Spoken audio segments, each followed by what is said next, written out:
Hola, bienvenidos y bienvenidas a una nueva edición de Entrevistas El Espectador. El día de hoy estamos con la senadora del Pacto Histórico, Isabel Zuleta.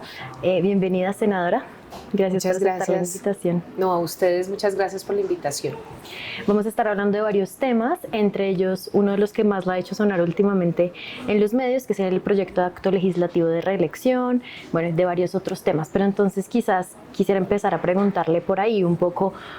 El ministro del Interior, Juan Fernando Cristo, ha expresado que el gobierno no es el que está detrás de este proyecto. Quisiera preguntarle un poco en ese sentido el origen de este proyecto, de dónde sale y qué tanto contacto ha habido en realidad con la Casa de Nariño en ese sentido, de ese apoyo. Bueno, este proyecto es de iniciativa popular. Realmente surge de ver pancartas en las calles, como lo dije hace un tiempo. Nosotros tenemos el deber, como legisladores, como representantes de un pueblo, de escuchar a las bases.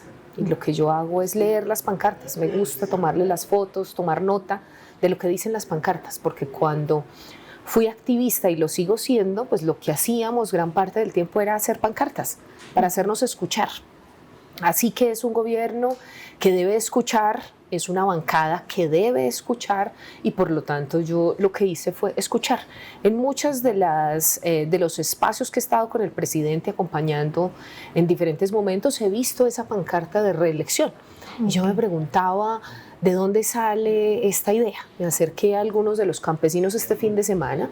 A raíz de eso fue que salió, digamos, más públicamente esta posibilidad de la recolección de firmas, porque fui invitada por la Asociación de Campesinos de Bolívar, del departamento de Bolívar. Ellos me llamaron para mostrarme cómo desde su iniciativa habían empezado a recolectar firmas, porque sienten una angustia válida, para mí legítima, y es como ellos son sujetos de la reforma agraria, cómo reconocen el primer gobierno que está trabajando de fondo los asuntos de reforma agraria, pero cómo ven que se nos acaba el tiempo y cómo les da esa angustia de no vamos a alcanzar nosotros, que estamos postulados para unas tierras que son de la nación, que son baldíos de la nación, a las que hemos tenido derecho siempre, pero que ningún gobierno siquiera había empezado a entregarlas. Ven en este gobierno que está empezando a entregar tierras, a titular tierras, a formalizar tierras, pero dicen se nos va a acabar el tiempo, senadora. Por eso estamos de acuerdo con la propuesta de reelección. Así que si me preguntan cuál es el origen,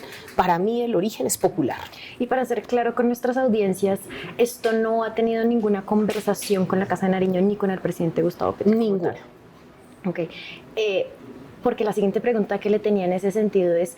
Bueno, me preguntaste lo de Juan Fernando Cristo, el ministro, sí, que se ha pronunciado en ese sentido. Sí, exacto, yo creo que es lo correcto. Okay. Yo creo que este tipo de iniciativas debe tener distancia suficiente del Ejecutivo, por su naturaleza.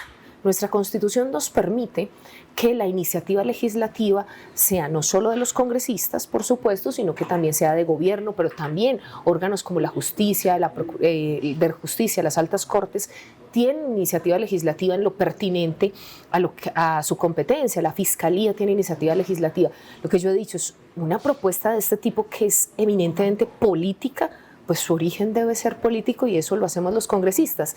¿Debe tomar distancia el gobierno? Por supuesto que debe tomar distancia porque está desgobernando y porque si sacamos adelante esta iniciativa se puede postular con independencia, con tranquilidad. Lo que no es cierto de lo que ha dicho el ministro Cristo es que es una iniciativa de una senadora del Pacto Histórico. Eso sí no es cierto, porque él no es jefe de nuestra bancada y la decisión al interior de la bancada no se ha tomado. ¿Y cómo se sienten esos apoyos ahí dentro? Porque también el presidente del Senado, Efraín Cepeda, ha dicho que no ve el ambiente en el Senado para discutir un proyecto de reelección y varios senadores del pacto, digamos que este proyecto de izquierda también se han desligado un poco de la narrativa de la reelección. Y quería preguntarle a usted entonces cómo ve ese futuro ahí, esos mayorías ahí y en general si no le estaría haciendo un poco de, no sé si daño sería la palabra, a este proyecto de izquierda si se están tratando de desligar tanto de esta narrativa de la reelección. ¿Cómo lo ve ahí? Bueno, yo creo que una cosa es la izquierda popular. La izquierda popular es precisamente la que escucha al pueblo. Yo tengo manera de demostrar que esas asambleas comunitarias, esas asambleas populares son las que están haciendo este llamado. Entonces, la izquierda se debe al pueblo y esa es nuestra tarea. Nosotros tenemos que escuchar al pueblo llevar sus iniciativas y sobre todo demostrar que están siendo escuchados. Esto no es simplemente una pantomima de que venga, lo escucho y ya, no, hay que hacer la tarea completa. Por supuesto, el Congreso es el que toma la decisión. A mí me llama la atención esa categoría de ambiente político. El ambiente político en el Congreso de la República cambia cada segundo. Nosotros lo sabemos. Habían iniciativas legislativas que nosotros creíamos que tenían todo el ambiente político y de un momento a otro ya desapareció el ambiente político. Y otras que creíamos, no, esta iniciativa no va para ningún lado y salieron adelante. Entonces uno se pregunta cuál es esa construcción del ambiente político. El presidente del Congreso tiene toda la razón en este momento. Si uno habla con congresistas hay mucho temor. ¿Qué es lo que yo siento? No que no haya el ambiente político, sino que se le ha vendido al país una idea de que la reelección es un asunto como de por allá de una gente antidemocrática. ¿Por qué? Porque la reelección no es sino fortalecer la capacidad de quienes tomamos las decisiones, que debe ser el constituyente primario, los electores, ampliación de la capacidad de los electores. ¿Por qué? Porque se va a someter a la continuidad o no, es que pueden votar en contra. Yo lo que veo es que no es solo temor, sino miedo, y se los he dicho de frente. Si están tan seguros de que nos está yendo mal en el gobierno, ¿por qué le tienen miedo a la reelección? Súper interesante. Senadora, en este sentido, asumamos que dejemos congelado un segundo lo de la reelección. Si esto no tuviera éxito en el Congreso, pues bueno, igual las elecciones del 2026 ya están a 2 años. ¿Cómo ve usted la congregación de la izquierda para volver a llegar al poder en 2 años? Bueno, nosotros vamos a trabajar en 2 vías, no solamente el proyecto de acto legislativo, sino la recolección de firmas, acompañando a las comunidades que ya están haciendo ese proceso de recolección de firmas, porque no nos vamos a quedar solamente con un Congreso que puede estar preso de sus miedos, desconociendo el concierto internacional. Yo creo que la izquierda colombiana tiene que mirar también cómo se han movido las izquierdas en otras partes del mundo, pero también la derecha, porque nos han dicho entonces las reelecciones de izquierda y de derecha. No, eso no es cierto. Estados Unidos tiene reelección, pero también Bolivia tiene reelección, lo tiene Brasil, la tiene Argentina. Solo 5 países de nuestra América no tienen reelección o tienen la reelección prohibida desde su constitución. 30 países de nuestra América tienen reelección. Yo creo que eso es parte de decir, ¿qué nos puede unificar? ¿Qué nos juntó a la izquierda? Nos juntó Gustavo Petro. Esa es la realidad. Fue él el que nos juntó para este proyecto político de unidad. En otro momento de la historia han sido otras las razones que nos junten. Por ejemplo, la izquierda se unió para todo el proceso de paz en La Habana con la antigua guerrilla de las FARC. La izquierda se unió, para nosotros es una columna vertebral los procesos de paz. Y nosotros, y yo recuerdo muy bien cuando nos convocaron a votar la reelección de Juan Manuel Santos, y volvemos al tema de reelección. ¿Por qué? Porque nos convocó la izquierda, nos convocaron las fuerzas progresistas de este país a las bases, sobre todo a los territorios más sufridos como el mío por la violencia, a que votáramos la reelección de Juan Manuel Santos, porque iba a ser la posibilidad de concretar ese acuerdo de paz con las FARC. Y nosotros teníamos ese sueño, siempre lo hemos tenido, de que haya paz en este país. Así que votamos la reelección para que él, después de ser reelecto, ahí sí diga no más reelección. Después de que lo reeligieron, no antes de que lo reeligieran.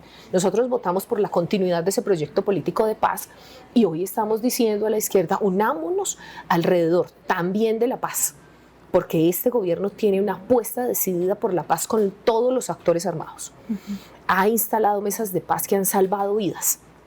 Entonces, unámonos alrededor de una idea concreta para el 2026. Los proyectos de elecciones presidenciales, de gobernación, de alcaldías, van alrededor de una idea concreta. Nosotros no nos unimos, la izquierda no se une alrededor de una persona. ¿Por qué Gustavo Petro? Porque concretaba para nosotros, en el caso del Movimiento Ríos Vivos, el primer presidente que le interesan los ríos, que le interesa el agua, que le interesan los ecosistemas. Y en estos días me decían, pero él nunca sacó un proyecto de ley por los ecosistemas, como usted que acaba de erradicar agroecología, que sacó el proyecto de pasivos ambientales, que ha estado preocupada por los temas de las tortugas, de ciertas especies que están desapareciendo en nuestro país, que ha dado esos debates por los ecosistemas. No, pero es un líder que pudo posicionarse en el mundo como líder ambiental. Y eso nos llevó a nosotros como líderes ambientales y como movimientos ambientales a apostarle a este proyecto político. ¿Qué es lo que nos falta? Tomar la decisión alrededor de qué, de la paz, de los asuntos ambientales, cuál es eso que nos va a unir al 2026. Sin eso es muy complejo. Senadora, usted viene de Antioquia y una de las figuras que más ha hecho evidente su deseo de llegar a la presidencia es Daniel Quintero. ¿Usted cómo vería esta ficha? Y Federico Gutiérrez también, o sea, varios de Antioquia, no es el único. Daniel Quintero en específico, ¿cómo vería su llegada a la presidencia? ¿Apoyaría esa candidatura? No. Bien. Senadora, quería preguntarle también ahorita que estaba hablando de este tema de paz, ¿cómo van los diálogos con las bandas urbanas en Antioquia y cómo en general, cómo ha percibido el tema de la paz total en su departamento? Bueno, la paz urbana es un proyecto ambicioso. Entender las estructuras armadas del crimen organizado es complejo. No son lo mismo estructuras tan poderosas y tan antiguas como las de Medellín, que tienen más de 30 años, que comprender estructuras como los chotas y los espartanos en Buenaventura o como las estructuras que se dan en Quibdó. Todas con un desgarro social impresionante, todas generando una afectación tremenda. Y yo les decía, este proyecto vale la pena. Para nosotros es muy importante que se entienda que las ciudades también tienen derecho a la paz. No, el derecho a la paz no es solo exclusivo del campo colombiano. Hemos sufrido mucho en el campo y se han dado procesos importantes para sacar adelante esos procesos de paz con los rebeldes, pero también tiene que ser la paz con los no rebeldes. Es que no todos han tomado las armas para derrocar al Estado. Sí. No, hay unos, como lo decíamos en un espacio, hay unos que las tomaron simplemente por hambre, porque no han tenido opciones en la vida, porque Quibdó está sumido en una pobreza profunda, porque necesitamos que se entienda que esos chicos, la violencia estructural que han vivido es la necesidad de que les den oportunidades, de que tengan cómo llevar alimento a su casa. Y no es justificación, no es conocer la realidad de los territorios. Hoy las vidas que se han salvado en Buenaventura nos llenan a nosotros de satisfacción. ¿Cómo vamos? Primero salvando vidas, con cese al fuego entre estructuras criminales que demuestran que es posible a raíz del diálogo, de la conversación, a través de un mecanismo distinto que enfrentarlos. Se puede salvar vidas, que es la prioridad. La prioridad no es venir y dominarlos y llenar las cárceles no les cabe una persona más. Y nosotros demostramos cómo no se ha salido del problema con llevar a los principales jefes de estas estructuras a las cárceles. Si no, demuéstrenme qué estructura se ha desmantelado con llevar a una persona de estas a la cárcel. Ni siquiera lo que hoy conocemos como AGC o Clan del Golfo. Se entregó alias Otoniel, nos dijo y nos mintió al país el expresidente Duque, porque todos en Antioquia y los que hemos recorrido Urabá sabemos que no lo capturaron, él se entregó y está extraditado. Se acabó las AGC, se acabó el Clan del Golfo que ha venido antes en expansión y sobre todo en mi departamento y tienen presencia en las 9 subregiones de Antioquia en 91 municipios. Es el grupo criminal que más ha asesinado líderes sociales en nuestro país.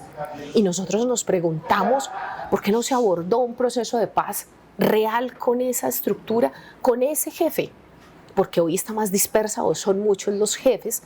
Y entonces la idea de que hay que llevar a la cárcel al jefe, lo que ha hecho es multiplicar los grupos. Eso no ha resuelto nada. Y nosotros las víctimas sí hemos estado diciendo, esa no es la salida. La cárcel no es la salida. La salida es el diálogo serio, responsable, pero un Estado que les cumpla. Porque los antiguos paramilitares también han dicho, a ellos no les cumplieron. no les han cumplido, y entonces la reincidencia del 95% debería darle vergüenza al Estado colombiano. Nosotros estamos diciendo, esos procesos de paz con todos los actores nos llenan de esperanza, vamos bien en tanto salvemos vidas, la reducción de la tasa de homicidios en Medellín del 45% me llena de alegría, porque son jóvenes, porque son comunidades que se salvaron de caer en la muerte, de la confrontación entre estas bandas, del sicariato, así que cada vida que se salve, eso es este proyecto político para mí. Senadora, en estos 2 primeros años que ya pasaron del gobierno de Gustavo Petro, también desde Antioquia, sobre todo desde los gobiernos locales. Bueno, no solo visito Antioquia, también voy a otros departamentos. Los mandatarios locales, la gobernación, la alcaldía construyeron un poco la narrativa de que el presidente estaba en contra de Antioquia, ¿no? De que era como una región sobre la que, digamos, que llegaba ciertos castigos, pues bueno. Quería preguntarle por su opinión, usted viniendo de este departamento, por la relación que tiene el gobierno nacional con la región. Bueno, yo he visto un presidente completamente comprometido con mi región. Acaba de salir el decreto de distritos mineros. Antioquia tiene una gran tradición minera, antigua tradición minera, precolonial. Antes de la colonia ya había indígenas, por lo menos en el cañón del río Cauca, de donde yo vengo, que sacaban oro. Así que eso es sobre lo concreto, eso es sobre la realidad. El presidente, no habíamos tenido un presidente de la República que visitara el corregimiento del Aro de mi municipio en Ituango. Eso es absolutamente hermoso para nosotros. De verdad que se reconozca a las víctimas de una masacre tan cruel, patrocinada desde la gobernación de Antioquia. Entonces esta narrativa de que está en contra de Antioquia no es en contra de una élite antioqueña, una élite criminal, una élite asesina, una élite que ha perseguido a los líderes. Y por supuesto que eso es este proyecto político, reconozca a otra gente, a los excluidos, a esos mineros despojados por las multinacionales. ¿Cómo así que en contra de Antioquia? No, en contra de ciertos sectores de Antioquia. Pero el presidente ha estado múltiples veces en mi departamento. En Urabá, comprometido con la vivienda rural, comprometido con la situación que tenemos de falta de agua potable en el Urabá antioqueño, comprometido con el Bajo Cauca antioqueño, comprometido con, incluso, que lo que se ha dicho es el tema de las vías, comprometido con las vías de la ruralidad, con las vías de los territorios alejados. Ahora, la discusión es en dónde se concentra la plata. Sí, que es el tema de las 4G. Exactamente. ¿En dónde se concentra la plata? Sí, lo que nosotros hemos dicho es, vea, dentro de Antioquia, que ha tenido el 7% del Producto Interno Bruto de este país y que ha tenido muchísimo dinero, eso es cierto. De aquí de Bogotá se ha trasladado mucho dinero a Antioquia, pero no a todo Antioquia. No ha llegado a todos los territorios antioqueños. Hay territorios como Urabá, el Bajo Cauca, el norte lejano, el oriente lejano, que han sido excluidos. Dentro del mismo Valle de la Aburrá, Barbosa, que es el norte del Valle de la Aburrá, o del Cañón de la Aburrá, como me gusta más decirle. Barbosa completamente excluido. Tiene tasas de analfabetismo superior, corregimientos y veredas de Barbosa, superior al 25%. Eso debería darle vergüenza a la élite antioqueña, a la clase política antioqueña. Ahí en el Valle de la Aburrá, cerquita a la ciudad de Medellín, esas tasas de analfabetismo. Eso para mí debería dar vergüenza. Entonces, que se inviertan los recursos en otros lados, en otras prioridades, no puede entenderse como que el gobierno de Gustavo Petro tiene olvidado o está en contra de Antioquia o es un revanchismo. Para nada. Yo he sentido que se ha atendido esas prioridades y por lo menos el compromiso que hizo cuando era candidato el presidente Gustavo Petro con nosotros, con las víctimas del conflicto armado, con los excluidos, con los mineros despojados, con los mineros ancestrales y artesanales, con las comunidades de los barrios populares, ese compromiso se ha venido cumpliendo. Senadora, ya para cerrar el tema un poco de Antioquia, bueno, pues Olmedo López, que ha estado salpicado en todo este escándalo de la unidad de gestión de riesgo, ¿no ha afectado todo esto un poco a la izquierda antioqueña? Sí, definitivamente. Nosotros sentimos profunda vergüenza. Nosotros hemos dicho, eso no es lo que nos representa. Nosotros estamos en contra de la corrupción. Estamos diciendo de este proyecto político, somos los primeros en denunciar los actos de corrupción, así sea la persona más cercana. Nos llena de vergüenza lo que ha sucedido y hemos dicho, tenemos que continuar con la tarea de denuncia que hemos tenido históricamente. Y esa tarea incluso de personas que consideremos no son claras en su comportamiento. Nosotros tenemos que salir a esa denuncia. Eso no es frecuente. Digamos que un gobierno salga a reconocer, a pedir perdón, a decir no más, a decir muestre todo lo que ha sucedido. Para nosotros también eso es la diferencia con otros gobiernos. Este gobierno ha dicho que se conozca todo lo que sea necesario. El país necesita conocer la verdad sobre la corrupción. Pero no solo nos ha afectado en Antioquia, ha afectado a todo el proyecto político. Claro. Nosotros sentimos profunda vergüenza con esos actos de corrupción. Nosotros no somos eso, pero además hay que decirlo, hay una estructura que permite la corrupción, hay una corrupción estructural. Yo lo denuncié en la Comisión Quinta del Senado y lo decía de manera clara, y es la unidad de gestión de riesgo con la que yo he tenido que relacionarme a través de la tragedia de Hidroituango hace muchos años, claro, que le exijo a la unidad de gestión de riesgo atienda las tragedias que ha vivido mi departamento, no solo con Hidroituango, sino también con Salgar, Antioquia, hace más o menos 9 años, una avalancha, más de 100 muertos, y nuestro departamento es un departamento de montaña, es un departamento de avenidas torrenciales en nuestras quebradas, en nuestros ríos, así que hemos tenido relación con esa unidad de gestión de riesgo hace mucho tiempo. Y les decía, ahí hay un problema, y es que se supone que la Unidad Nacional de Gestión de Riesgo hay un problema estructural de corrupción. Se supone que esta unidad está creada para atender desastres naturales, no antrópicos. Y ese es el problema de la corrupción, que a veces creemos que es una persona.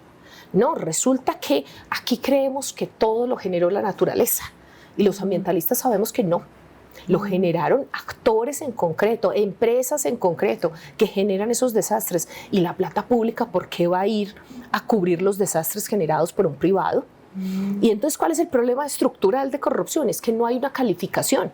De entrada usted asume una tragedia como la de Salgar, como la de Hidroituango, como si fuera la naturaleza. Eso dijo Federico Gutiérrez en el año 2018. Es que esto fue un problema de la naturaleza. No, señor, lo provocó esa empresa que se llama Empresas Públicas de Medellín. Ahí está la corrupción estructural. Hay que primero calificar qué es un desastre y decir si atiende o no se atiende, es con dineros públicos o tiene que responder el privado. Y podría seguirles hablando de los problemas estructurales que yo veo en la ley de gestión de riesgo, en la manera como se atienden las emergencias, cómo se le hace seguimiento a que las empresas cumplan o no cumplan. Senadora, para cambiar un poco de tema, en menos de 80 días es la COP16 que va a tener lugar en Cali, y usted es la coordinadora de la comisión en el Congreso a cargo de esto. La semana pasada se radicó el proyecto que pretende exonerar el IVA de cara a este evento, pero también hay otras preocupaciones, ¿no? Está todo este tema de seguridad, aunque las disidencias ya se retractaron de algunas de las amenazas que habían hecho inicialmente. Usted, como coordinadora, ¿cómo ve el desarrollo del evento? ¿Hay algo que le preocupe? Bueno, yo tengo que decirle al país y a ti que yo siempre he participado de este tipo de eventos internacionales desde afuera, protestando. Es la primera vez que tengo la idea de participar desde adentro, de saber cómo funciona desde adentro. Como congresista puedo decirles que las COP, no solo esta de diversidad, de biodiversidad, sino la COP climática, la de cambio climático, no tiene en cuenta el Congreso de la República. Esto es general, no es de nuestro país, es así. Digamos que se llega a acuerdo entre los estados y los representantes de los estados son sus gobiernos. Pero esos acuerdos tienen que ser ratificados por los parlamentarios y los congresos de cada país. Claro. Ahí es donde yo veo una dificultad. No hemos ratificado el acuerdo de Nagoya. ¿Y qué es ese acuerdo? O sea, ¿por qué hay que ratificarlo? Porque no es sencillamente que los gobiernos lleguen al acuerdo, sino que tiene que pasar por los congresos. Claro. Y ratificar esos acuerdos es muy importante, porque si no se queda sin incluirse dentro de la legislación nacional. Ahí es un primer reto de la Comisión Accidental del Congreso. Nosotros ya le hemos escrito a Naciones Unidas, le hemos dicho, involucren a los congresistas del mundo, a los parlamentarios del mundo, para que la ratificación de los acuerdos sea posible, para que avance rápidamente y no se quede simplemente en el acuerdo tal y no haga parte de las leyes de cada país. Una segunda dificultad que vemos, pero además una tremenda oportunidad también, es que en un país tan biodiverso como el nuestro, que se reconozca nuestra biodiversidad, y lo plantea la COP sobre biodiversidad, es que los beneficios de esa biodiversidad también deben ser para los pueblos, también deben ser para los países que hemos conservado nuestra naturaleza. No puede ser que los beneficios entonces se los lleven las multinacionales. Y nosotros hemos sido claros desde la Comisión. Queremos que en esta COP, a diferencia de otras que han sido un poco tibias, por decirlo de alguna manera, nos digan cuáles son las actividades que más perjudican a la biodiversidad, pero también cuáles son esos beneficios de tener esa biodiversidad. Un montón de farmacéuticas se llevan nuestros recursos genéticos, los recursos de la selva, los recursos del chocobio geográfico. ¿Y qué le devuelven al país esas multinacionales? Nada. ¿Qué le han devuelto al país? El conocimiento sobre el yagé, el conocimiento sobre plantas medicinales. Nada. Nosotros estamos diciendo, cuidado con Monsantos, cuidado con multinacionales concretas que se llevan nuestros recursos genéticos y no le dejan nada al país. Eso es un tema apenas de equilibrio. Nosotros sí queremos proteger nuestra biodiversidad, pero que proteger también genere beneficios a la población que protege esa biodiversidad. Y en concreto sobre la organización del evento, por ejemplo, en términos de seguridad, ¿hay alguna queja de su parte? Bueno, nosotros hicimos varias peticiones en esa materia en una reciente reunión que tuvimos con la ministra Susana. Y la primera yo la encuentro recogida y es a las personas que vayan a protestar, que muy seguramente van a llegar a protestar, y eso es absolutamente legítimo, darles garantías, que se les permita un lugar en el que sean escuchados, que no sean por allá en las periferias como en otras COP, que no nos dejaban acercarnos a los sitios donde se tomaban las decisiones, que le den un lugar a la protesta y, ojo, que la policía no vaya a cometer actos arbitrarios ni a atentar contra quienes protesten. Eso para nosotros también es seguridad. La seguridad de los protestantes, de los ciudadanos, de las personas que quieren manifestar su inconformidad con alguna situación. El plan que tiene hoy nuestro país es escaso. El seguimiento que tenemos a las políticas de biodiversidad es escaso también. Tenemos que hacer mucho más. Pero claro, es que no hemos tenido gobiernos que realmente se preocupen por los temas de biodiversidad y de cambio climático. Entonces, eso es un primer aspecto que la ministra está convencida. Hay que darle ese lugar a las personas inconformes, las que llevan sus pancartas, como lo decía ahora, hay que escucharlas. El otro aspecto de la seguridad es precisamente dispositivos especializados para proteger a la COP, para que los ciudadanos que vienen de afuera, de otras partes del país y de otras partes del mundo, sientan que están en un lugar seguro. Eso es muy importante. Para eso yo creo que mostrar la experiencia con estos grupos armados de ahí cerquita, no queda muy lejos, de Cali, el puerto se me olvidó, de Buenaventura, es una experiencia importante. Nosotros tuvimos como experiencia concreta desde Medellín el Día de la Madre. Se hizo un llamado desde las estructuras de Medellín que se replicó en Cali por las oficinas de Cali. Esos llamados también son importantes, para eso también son las mesas de diálogo, para hacer esos llamados. Este es un evento muy importante. Nuestro país no solo va a ser líder durante 2 semanas en Cali, 2 semanas de negociaciones, sino durante 2 años, líder en materia de biodiversidad, así que tenemos toda la expectativa de que se den las garantías.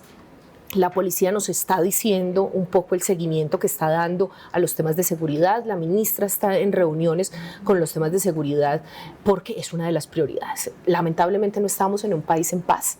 Sabemos los problemas que tenemos con los grupos al margen de la ley, pero les estamos haciendo ese llamado no solo por este medio, sino en las mesas que se tienen hoy activadas. Y por último, decir que en materia de seguridad también, Jamundí, digamos los municipios que están alrededor, que están aledaños, el Cauca, el departamento del Cauca, los departamentos vecinos, no solo se amplía y se da una instrucción concreta por parte del gobierno, por parte de la fuerza pública de cuidar la ciudad de Cali, sino de ese perímetro de los departamentos y las ciudades más cercanas. Eso es muy importante. La situación de Tuluá, por ejemplo, que también es crítica con una banda criminal, de tener una ampliación de ese radio que no solamente se concentre en la ciudad, sino que haya posibilidades de tener una seguridad en todo lo que tiene que ver con la COP y las personas que vamos a viajar de otras partes del país. Senadora, muchas gracias. Con eso concluimos nuestra entrevista. Gracias por este espacio. Siempre bienvenida al espectador y a todos los que se conectaron a este espacio, esta nueva edición de Entrevistas El Espectador. Muchas gracias. Nos vemos en una próxima ocasión.